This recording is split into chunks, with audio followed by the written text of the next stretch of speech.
On va parler d'une anecdote qui donne les papilles, parce qu'on est même gourmand. On est gourmand. Je m'en souvenais plus, puis après, bon, c'est revenu. Disons que lors de la 3e édition, bon, j'avais eu une idée, parce qu'à l'époque, on parlait d'une boutique qui s'appelait Croque Vinyle. Quelqu'un qui cherchait des vinyles, souvent on disait c'est un croque vinyle. Et je me suis dit, tiens, on pourrait essayer avec du. C'était le berceau de ces.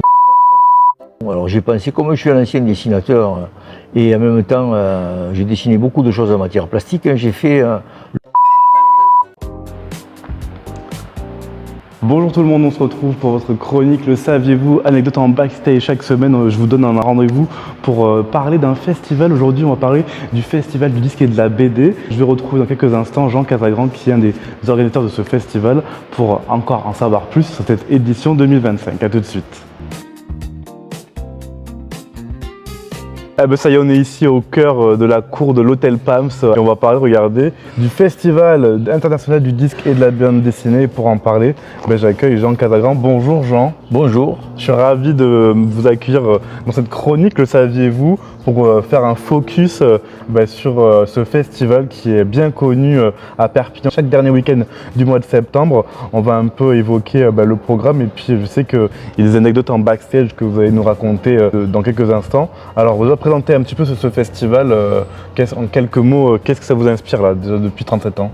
Disons que c'est une rencontre avec tous ces contre-cultures, puisque bon, les fous de rock'n'roll avec le vinyle, des dessinateurs de bande dessinée, des dessinateurs de comics, et il y a toujours des expos photos.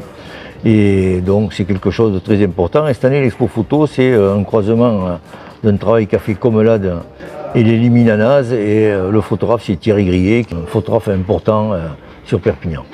Alors, on va parler d'une anecdote qui donne les papilles, parce qu'on est même gourmand. Je m'en souvenais plus, puis après, bon, c'est revenu. Disons que lors de la 3e édition, j'avais eu une idée, parce qu'à l'époque, on parlait d'une boutique qui s'appelait Croque Vinyle, et quelqu'un qui cherchait des vinyles, souvent on disait c'est un croque vinyle. Et je me suis dit, tiens, on pourrait essayer avec du chocolat, puisque Perpignan, c'était le berceau de C'est moi, la grande entreprise de chocolat. Et là, j'ai réussi à déposer un brevet que j'ai obtenu. Et donc, on pouvait écouter un disque en chocolat 7 fois avant de le croquer. J'ai été voir la confiserie du Tech, et c'est Madame Poirier, patronne de C'est moi, qui m'a dit avec eux, c'est une petite entreprise, je pense que ça devrait bien se passer. J'ai été les voir, et puis bon, ils se sont mis à fabriquer des disques en chocolat pendant 6 ans. Dont la licence du brevet était là, et ils en ont fabriqué, ils en faisaient 25 000 par an.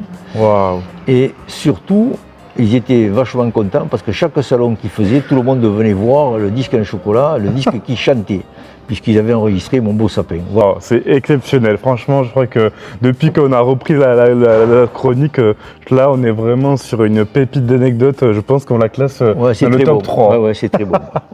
En tout cas, il y a passé plein de choses, notamment également au Mediator, et puis même ici. D'ailleurs, on va se retrouver dans quelques instants dans une des salles ici de l'Hôtel Pams. Alors du coup, qu'est-ce qui se passe ici? Parce que ça fait partie un peu de l'avant-première du festival qui aura lieu ce week-end, le 27 et 28 septembre. Est-ce que tu peux nous parler un petit peu de cette exposition assez surprenante, on va dire? Parce que c'est pas toujours qu'on voit ça. C'est toujours surprenant, parce que bon, c'est une création d'Anton Giacomoni du Festival du Disque. Et Giacomoni est, comme on sait, photographe du miroir, celui qui a photographié les plus grandes stars planétaires dans le miroir.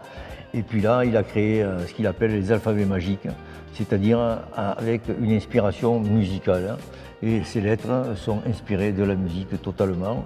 Et c'est des textes, ici il parle de Nico, Moi, ça m'en fait un peu pour voir. Qui a été la créatrice du Velvet Underground, comme tout le monde le sait, quoi.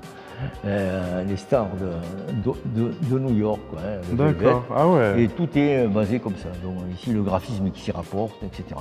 Ce monsieur est un graphiste, un artiste complet et planétaire. Et on est très content qu'il revienne une fois de plus à Perpignan et de présenter cette exposition qui est unique. Et donc c'est la création. C'est la première fois que ça se... Alphabet magique, c'est le nom de cette exposition par Antoine Giacomoni. Voilà. Et puis alors, il sera là ce jeudi pour ce vernissage. Et puis là, on a quelques images des photos. Ça c'est des photos qu'il a créées. Bon, je veux dire, Judy Campbell. Il n'y a que des stars, quoi, des gens hyper connus, reconnus, je dirais. Et il y a une magie à travers la fameuse Dani, la chanteuse de chez D'ici, nous. et oui. Et il y a quelque chose de très magique dans ces images. Voilà. Ah bah on a hâte de voir ça. Là, c'est aussi Kali. Kali, bien sûr. Eh ouais. On lui fait un coucou s'il regarde. On tombe vraiment sur cette expo Au bon moment. Au bon moment, ouais. Ouais. Tout est aligné. C'était prévu, quoi. Bambou, exactement. Donc, Bambou, ça tu la connais. Hein. Eh oui. La copine de Gainsbourg. Et Exact. Gainsbourg y est aussi. Hein. Et dedans, bah. D'ailleurs, les plus beaux. Enfin, je pense que les photos les plus intéressantes de Gainsbourg, c'est lui qui les avait fait, Nick Cave. Bon, donc on vous invite vraiment à découvrir cette expo. Et puis nous, on va se retrouver dans quelques instants pour la suite de notre interview.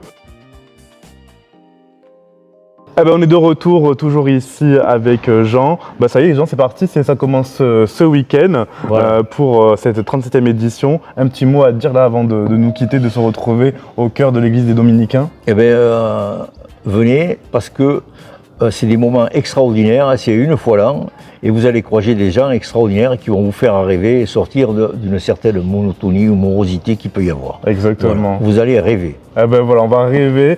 C'est le rendez-vous à ne pas louper à Perpignan. Merci beaucoup, Jean. Merci et à vous. Nous, on se donne rendez-vous pour de nouvelles aventures prochainement dans les coulisses des festivals dans les Pyrénées-Orientales. Salut, à bientôt. Au revoir.